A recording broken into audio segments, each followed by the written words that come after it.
Dominic Toretto once said, "It doesn't matter if you win by an inch or a mile, winning is winning." But that's not always the case in mixed martial arts. Today we're going to take a look at that rare occasion where everybody loses even though a winner is announced. I'm not talking about no contests or a situation like poor Chaz Skelly at Fight Night 185, having bout-canceling back spasms right before his walkout against Jamal Emmers, although that was awful for both parties. This list is all about freakish and rare situations that left both the bout's official winner and loser leaving the cage on a completely sour note, proving that winning isn't always winning, no matter what Vin Diesel says. I'm Tommy from MMA On Point, and these are 10 fights where everybody lost even though somebody won.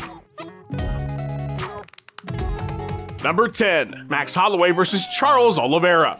Wouldn't you just love to see Max Holloway take on Charles Oliveira right now? They're both white hot. It would be one of the biggest and best matchups you could make in the smaller weight classes. Well, guess what? It already happened in 2015, and you don't remember it because nobody left that cage feeling like a damn thing had even happened that warranted a win or a loss on the record, and yet it was so. This top 10 featherweight bout main evented UFC Fight Night 74. Holloway was 6 wins into his post-McGregor streak. Oliveira had bounced back from a 2-fight skid to score 4 straight wins with 4 performance bonuses. This fight was going to be awesome. Get your popcorn ready. The atmosphere in Saskatoon was electric. That has to be a sentence that's never been used before. That was uncalled for. The bout got started with some feeling out, nothing too big landing yet for anybody. About 90 seconds in, Oliveira shoots on a takedown and doesn't get it. These things happen, but immediately after, he stands back up and begins to hold his shoulder area and then lays on the mat. Herb Dean rightfully assumes something is up and jumps in. Everybody is confused. What was assumed to be a collarbone injury or something turned out to be a tear in Charlie Olive's esophagus. How the fuck did you manage that?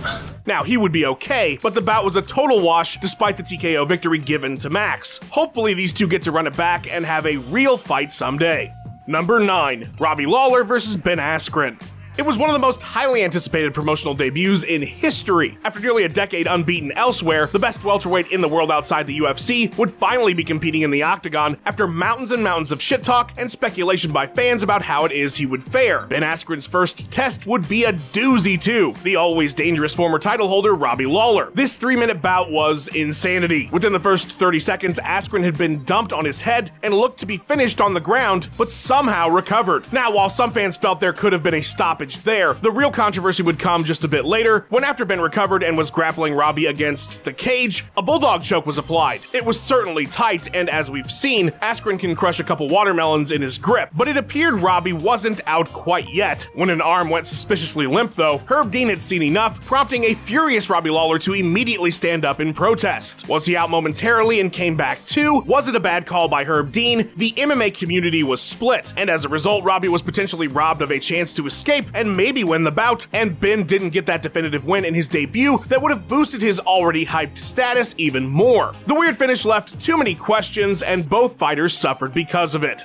Number 8. Derrick Lewis versus Francis Ngannou.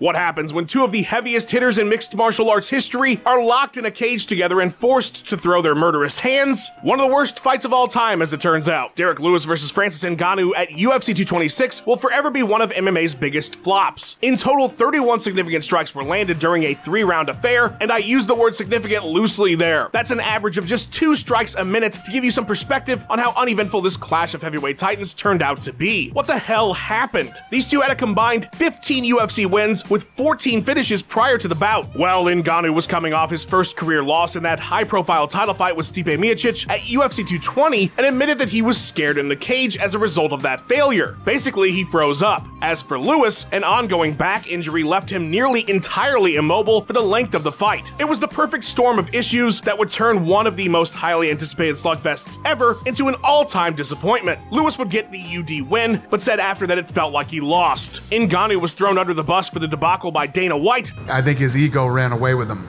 big time. I can tell you that his ego absolutely did run away with him. Luckily, they've since recovered from this disaster, and hopefully, if and when they meet again, we get the fireworks we were all expecting. Number 7. Gegard Mousasi versus Chris Weidman. The kneeing of a downed opponent can cause all sorts of problems, especially when each commission now apparently has their own interpretation of what being downed even means. If we're in New York and you have a pinky touching, can I knee you in the skull? It depends on what year it is. In 2017, both hands were required to be on the mat to constitute a downed opponent, either with the palms flat or with the fists. Chris Weidman and Gegard Mousasi were fighting in New York in 2017 at UFC 210. Mousasi had impressively won 6 of his last 7 going into the fight, and former champion Weidman, he was struggling. He'd lost 2 in a row, including his title, so he needed a rebound here. And leading up to the incident that made this an entry on our list, Weidman was most definitely winning the fight, scoring multiple takedowns and getting the better of the ground battle. However, during an exchange in the second round, Chris was kneed twice in the head as his hands dangled in and out of the range of the mat. Dan Miragliotta stopped the action, calling the blows illegal. However, neither of them were illegal. Oops! Upon replay, Big John let Big Dan know there was no foul, but by that point, Weidman had already told the doctors it was February when it was April. Chris, upon learning the knee was legal, was suddenly of sound mind again, but the fight had been stopped and the doctors weren't buying it. Truthfully, these knees weren't that devastating. The fight definitely should have gone on had Miragliotta not stopped the action, and so in the end, Weidman loses a 3rd bout in a row because of this weird-ass situation, and Mousasi's victory doesn't look legit. Everybody goes home sad. Number 6. Demetrious Johnson versus Ian McCall. It's perhaps the stupidest situation on our list, and a reminder that judges are about as dependable as airplane Wi-Fi. Future champ Demetrious Johnson and Ian McCall were duking it out in the semi-final of the UFC Flyweight tournament at UFC on FX2, which at its conclusion would crown the first ever champion in the newly minted division. To ensure a winner, the UFC would force a sudden victory round in the event of a draw during any tournament bouts. You know I wouldn't be mentioning that stipulation if it didn't have something to do with what happened. DJ took the first 2 rounds of the fight, but saw himself getting smashed in the 3rd. You could argue a 10-8 round, as well as a stoppage at one point. Uncle Creepy really had Mighty Mouse on the ropes. Johnson survived though, and so it would go to the judges' scorecards, revealing a majority decision victory for DJ. Tommy, you just said the sudden victory stipulation would have something to do with this. Why did you lie to me? I didn't lie to you, because as it turns out, somebody added up the scorecards wrong, and so at the post-fight press conference, Dana White revealed that the bout was actually a majority draw, meaning it was supposed to go into a 4th sudden death round, a round starting after a significant beating by McCall. Instead, the two would be forced to rematch a few months later, and Johnson would get the UD. Everybody got screwed here. DJ's victory was taken away, Ian should have got his 4th round, the tournament got held up, and all because somebody couldn't count to 30. Math, math, math, math, math. Number 5. CHAEL Sonnen versus Paulo Filho 2. Yelling out in pain constitutes a verbal tap in mixed martial arts. And even though referee Josh Rosenthal correctly called a stop to the bout between CHAEL Sonnen and Paulo Filho for the WEC middleweight title due to an armbar, Sonnen used the fact that he had not physically tapped to argue the win's legitimacy, and so a rematch was scheduled, initially for WEC 33. But Filho was forced into drug rehab, a sign of problems to come. After a win over Brian Baker, the bout was scheduled a second time at WEC 36. There were issues before the fight even started, with Paulo missing weight by 7 pounds, making Sonnen's second attempt at defeating someone who at the time was considered by many in the media the second best middleweight in the world behind Anderson Silva, a non-title bout. Sonnen would easily win this time, scoring 30-27s on all 3 judges' scorecards, but the prestige of the win was robbed from him as the struggling Filho was having a breakdown mid-fight, talking to people who weren't there and other bizarre behavior. Fans weren't into the lackluster fight either, and even though CHAEL won, everything felt tainted. The missed weight, the state of Paulo, whatever he would have gained from beating the 16-0 champion, evaporated alongside Filho's career. The Brazilian promised to ship the title to Sonnen, and eventually did, but nobody came out of this one feeling good about what went down. Number 4. Chris Weidman versus Anderson Silva 2. When unbeaten middleweight standout Chris Weidman marched down to the octagon at UFC 162, draped in Old Glory to the tune of Tom Petty and the Heartbreakers' I Won't Back Down, nobody was expecting much. After all, this was a bout against Anderson Silva, the reigning defending greatest of all time 185er. This kid with 9 pro bouts wasn't about to dethrone him. Then a minute 18 into the second, he made history by KOing the Spider and taking his title. A rematch was set up for later that year given Silva's title history and, well, the circumstances. See, Weidman won fair and square, but the way way Silva clowned around, and because of Chris's unknown status, fans thought it maybe was a fluke. UFC 168 would be his chance to prove them wrong, and things were going great. Weidman won the first round and even hurt Anderson, but the champ can be a slow starter, and round 2 was coming up. At nearly the exact moment the first fight ended, Silva horrifyingly broke his leg on a checked kick by Weidman, ending the fight in shocking fashion. The TKO felt bittersweet. Weidman didn't get a chance to put a normal end to his opponent, and so those who felt it was a fluke the first time might have still been inclined. And for Silva, a long road to recovery was ahead, and he would never reach the title picture again. I have no doubt this was not how either fighter wanted to end their night. Number 3. Petr Yan versus Aljamain Sterling. Ripped from the headlines, it's the first ever UFC title change via a disqualification finish to a fight. What more do I even need to say? Well, let's talk about what constitutes a downed opponent again. If a single knee is on the mat, your hands can be raising the roof if you wanted, and it would still be considered illegal to knee you in the face. In the 4th round of their bantamweight title fight at UFC 259, champ Petr Yan was getting the better of Aljamain Sterling. He was up officially 2 rounds on 2 of the judges' scorecards. That wasn't until Yan absolutely blasted Aljo with a knee when he was most definitely grounded. The fight was stopped, the fight was called when Sterling couldn't continue, and seeing as the knee didn't just slip and fall into Aljo's face, it was definitely thrown on purpose, and thus the ruling was a disqualification, meaning we had a new champ and he was Aljamain Sterling. Nobody was at the Apex Center to boo, but you can bet this one wouldn't have gone over well with the fans. Ultimately, it was the right call, whether you're in the camp that believes Sterling has the acting chops of Meryl Streep or not, but the outcome was just sour all around. Yan loses his title in a fight he was definitely winning. Aljo is now champ, but it doesn't feel legitimate. Bad vibes all around. It nearly killed the card, in fact. Here's hoping they run it back soon and sort this mess out.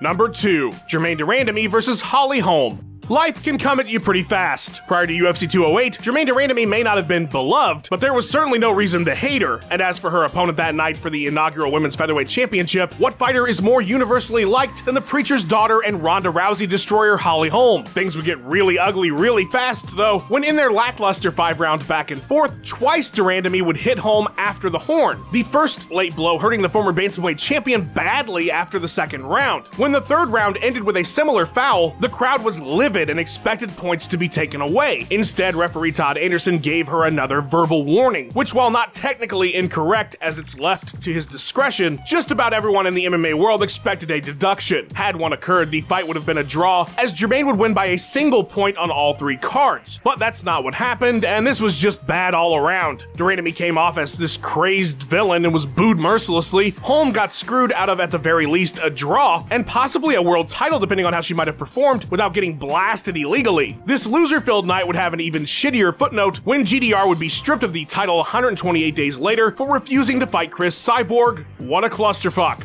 Number 1. Vitor Belfort versus Randy Couture 2.